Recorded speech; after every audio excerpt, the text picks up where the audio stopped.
What's the most disturbing artwork a student has ever submitted? My cousin loves to draw. When she was about 4 years old she showed me a paper full of eyes. I asked her what was she trying to convey. She said eyes. I see many eyes in my room at night. Good ducking bye. Welp, it's this one that got me. Abuse at home. Deviancy of all sorts. Unfair social norms on children's artwork. They're unfortunate, but hey, in life we do what we can to help and move on. But eyes. I see many eyes in my room at night. Duck that hitnapanapanope. Edit. Duck. Why do Joel have to reply to this comment? Non-stop reminders this whole day. Duck. I used to be one of those kids. When I sleep alone, there are always these tall blue people wearing white clothes there, so I can sleep safe. Little boy laugh. Edit. And now my top comment is about how I might just be a bit crazy. One art class I took, there was a student who didn't get along with the teacher, whose last name happened to be a fruit. In this class sketchbooks were a requirement. So when it came time to hand them in, he only drew one thing in his, the same fruit as the teacher's last name hanging from a tree by a noose. The kid was confronted, but he claimed it was a coincidence. You got a suicidal fruit? I call that melancholy. Okay, Wheezy. Art teacher here. I had a kindergartner draw a bunch of long triangles with handles and red spray coming off of them, looking like the way a 5-year-old would draw a knife or a dagger, and lots of blood. I asked him to tell me about his drawing, and he got all shy and wouldn't say anything. I kept his drawing and showed it to his babysitter, who picks him up from school, and relayed my concern. She scoffed and said, oh, that's just a rocket ship. He draws them all the time. Turns out the red was fire, not blood. What I saw as the handle of a knife was the booster engine of the rocket. /Fascipum. I should have known. The kid is obsessed with rockets. When I was 5 or 6, my teacher called CPS and had my parents come in because I was drawing nothing but big Ted broads holding pins. I was actually drawing muscle men with swords. I had just seen Conan the Barbarian. Haha, that's amazing. That teacher needs to lay off the porn. Not disturbing. More confusing. 5-year-old presented me with a photo of a full-on naked, bald man. Only place of hair was his nipples. When I asked why, he responded, so he won't be cold. I couldn't argue with him, but could only recommend that he give him clothes too, just in case. Clarification and edit. 1. Yes, I meant drawing, not photo. Thankfully, I commented quickly. 2. I wish I took a picture, but this was during an art camp and they have a strict no cell phone/electronic device policy. Even the campers can get in hit for taking out their phone, unless strictly given permission to use it for reference. This is especially enforced with small kids, even with extreme background checks. You can never be too careful. 3. I taught art at 3 different places for 4 years before I began my current, and thankfully full-time, job. 4. Other things I've seen: a child paint a horse with legs that looked like peens. Several adults, at different times, lick their paintbrush out of curiosity. Teachers refuse to have male students use purple or pink, since they are girl colors. A 13-year-old hit his pants. A 14-year-old hit her pants. An 8-year-old hit her pants. A 4-year-old pissed his pants and then on my foot. An 11-year-old pissed her pants at the beginning of the day and decide to sit in wet pants instead of getting a change of clothes. A 12-year-old hit his pants and refused to change into anything but a diaper fashioned out of tension bandages from a first aid kit. Helicopter parents scared of their son getting paint on his hands. A teacher tell her kids to all shut up to ask for Wi-Fi, then proceed to leave the room in a huff to speak to a manager when I apologized and said we didn't. A teacher tell me to not allow any of the students with mental disabilities to answer any of my questions, even if they're the only ones with their hands up. A kid bust her arm right open on a paper towel dispenser. I still don't know how this happened. An 86-year-old woman who couldn't walk give up her wheelchair to me when 911 was called and I couldn't walk. A teacher call people from Mexico red people and people from Asia yellow people. A child with little communication skills paint the most amazing landscape of a person on a beach that she simply said was her. More people than I want to admit who don't know that blue is a primary color and that green isn't made by mixing orange and yellow, and the most amazing / important, that everyone is an artist. Because art is a way of expressing yourself. And just because you're struggling with drawing or painting doesn't mean you're bad at art, you just simply aren't using the right tools for you. As a kid, when I really liked the way a drawing of a person, I always drew people. Turned out, I would draw food near them so they wouldn't get hungry and die. I would go back and check to make sure they were still on the page and feel glad I had the foresight to draw in a basket of oranges or whatever. If I didn't especially like a drawing and didn't give it food and saw later that the figure was still on the page, I knew that was just because I hadn't drawn them well enough to make them real. I think this is the first time I have ever articulated this. Edit. This was a nice thing to wake up to. Guys.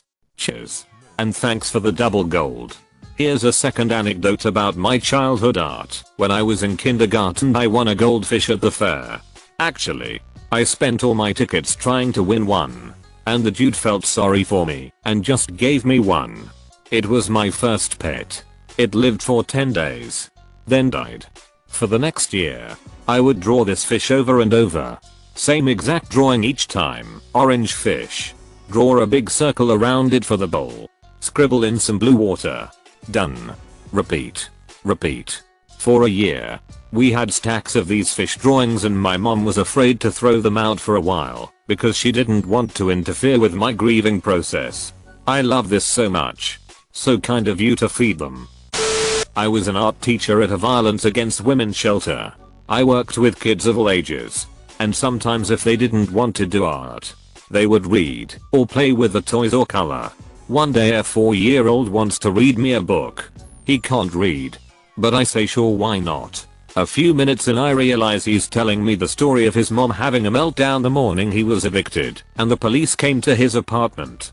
He's just flipping pages casually telling the story, somehow relating it to this book. Although it may not be so disturbing, it was really sad. Another time I told this kid to paint whatever he wanted. And I just found out he had been sexually abused for years. He painted the word hope. I hung it up. Not disturbing. But that's something that has stayed with me. Edit. Didn't realize some people thought they were the same kid. The kid who did the hoe painting was 11. The kid who read me the story was 4. Close bracket. I had a similar experience when a kid was reading me a story about crossing the desert when her family came to America illegally. It was a sad and scary story.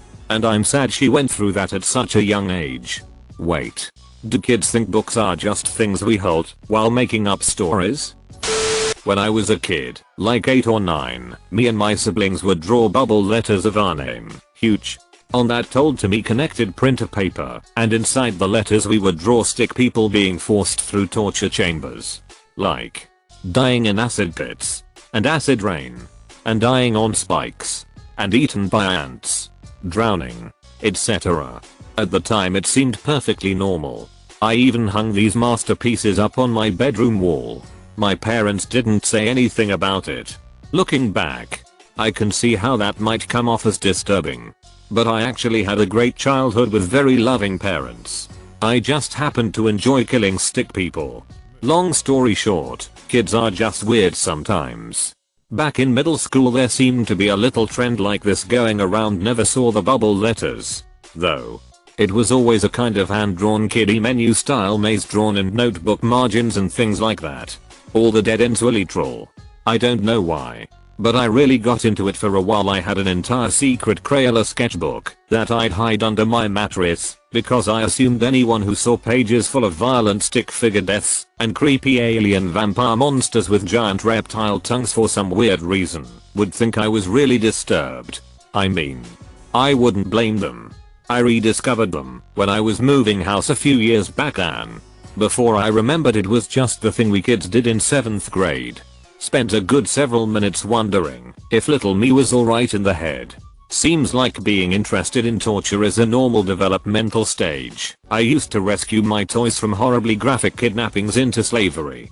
I only grew up 1% kinky. I once painted a picture of a giant psychedelic squirrel holding a human head in its paws like an acorn. The superintendent of our school system bought it at my senior art show for $200 and it still hangs in his house today. That superintendent is ducking metal. Yeah, I was really confused when he bought it. Normal looking teacher guy in a suit bought my favorite piece. I asked my art teacher about him and he said they hung out and he's a cool dude outside of school. He also bought a bunch of random sketches of people bending over to show their asses that I did in my sketchbook. I got away with a lot of stuff in high school. 2nd grade self-portraits a nightmare source. Jagged teeth. Big bug eyes. Pointy ears. Everything is terrifying. Oh, you have no idea, child. If vampire self-portraits scare you, well, let's just say you won't last long. Could vampires even paint a self-portrait? It's not like they can see what they look like in a mirror. My class of kindergartners were drawing pictures to put in a care package for deployed troops. Well, one girl, you know, yes.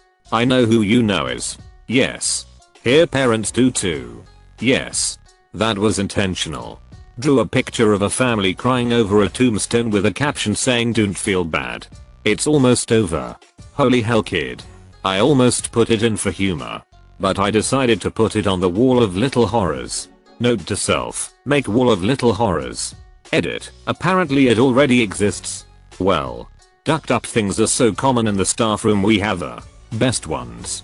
Ducked up poems, pictures, tapes, you name it. Not a teacher. Not even art class technically. So sorry if this isn't what you're looking for. I hated my photography teacher in grade 12, he was a peen. We had an assignment every week where we would submit pictures under the topic of the week. Things like autumn or fashionista. One week he assigned burst of color. He had especially pissed me and a couple of my buddies off that week. My buddy Emily and I were downtown when we saw a roadkill squirrel in a parking lot. It was fairly fresh and its intestines were hanging out and bleeding. Being a duckhead 17-year-old, I thought it would be hilarious to submit it for the burst of color topic. I got called down to the office the next day to talk about it. Apparently I had really upset my teacher and he was genuinely worried. Looking back, I'd probably be worried about me too. That is kinda like what I did for a nature project. I'm really lazy. So I put off a moment of nature that struck you project until the last day. So I saw a baby lizard that I accidentally crushed being eaten by its mom. Took a snap and submitted it. The only reason I remember it is because I was writing about it in my notebook while sitting in the dean's office. Sure. Laziness. You're just secretly psycho, aren't ya? I was in a fraternity in college. Lived in the fraternity house for 2 years. Best time I never wanna have again. Anyways. Next door to our fraternity house is a kindergarten. Yeah. IDK why they did that. But they did. Anyways. My senior year, one of our fraternity brothers died when he crashed his motorcycle. We don't know how he crashed. But he did. Hit his head and died. Apparently he was conscious till he got to the hospital and crashed when they put him in a medical induced coma. As a kind gesture, the daycare ladies made the kids write us cards and delivered all of them to us. I don't think the teachers looked through all of them cause some of them were kinda brutal. Keep in mind these kids are like preschool age to kindergarten. One of them was simple but cold. On the front it said hey, and then you open up a card to a drawing of a watch and the bold words time limit. We were shocked to say the least. There was a lot of confusion on whether or not we were being threatened by a 6-year-old. Another one drew a picture of our house and it looked like a legit prison. Bars instead of windows and everything. Another one said I hope your friend stops being dead or else you'll never see them again. That was quite disturbing. And that's all I can remember for now. I'll text a couple of my buddies I still keep in touch with and see if they can remember more. I'm pretty sure with that one the child just didn't fully understand the concept of death and genuinely wanted you to have your friend back. My grandmother's funeral was last Thursday and my 3-year-old nieces put some drawings they made for her in the grave. Instant tears for me all over again. One of them also asked my sister who's going to be Nana's mummy now. Definitely still doesn't have the concept of death down. but trying to understand best she can. A bit of an apocryphal entry. My mom is an educator. She told me of a student she had who admitted that he had once been sent to the school psychiatrist. You see, he drew all of his crayon drawings in black. Houses and families? Done in black outline. Animals and oceans? Black. Grass and plants? Black. Mick Jagger had nothing on this kid. But as it turns out, this kid wasn't a sociopath. He wasn't depressed and angry. He didn't want to kill his parents. No. He was just totally colorblind. And his tablomates at art class always stuck him with a black crayon and hoarded all the colors for themselves. Since he couldn't tell the difference anyway, he was more than happy to oblige. Edit. Ow, my inbox. I can't spell well sometimes. Especially when it's late and I'm tired. It turns out the word spelling is apocryphal. Oops. Thanks for the pointers. I've had numerous other people question the validity of the story and the kid's color blindness. Like I said, this is a story that's basically been told through 3 people. So I can't verify its validity. But my basic understanding was this: kid was 100% colorblind. Could only see white, black, and shades of grey. His kindergarten class organized art into table groups that required them to share crayons. His friends always gave him the black crayon, while they hoarded all the other colors. That's a little bizarre and disappointing that they did that just over black crayon drawings. Geez. God forbid a kid have their own character or be a little different in any way. I guess. I don't think that's overboard at all. Kids that are going through some deep stuff sometimes need someone to talk to. Seems like it would have been an open and shut case for colorblind crayon kid. Psychiatrist: so why do you only draw in black? Kid: I'm colorblind. Psychiatrist: fair enough. Free to go kid. Ducking like and subscribe.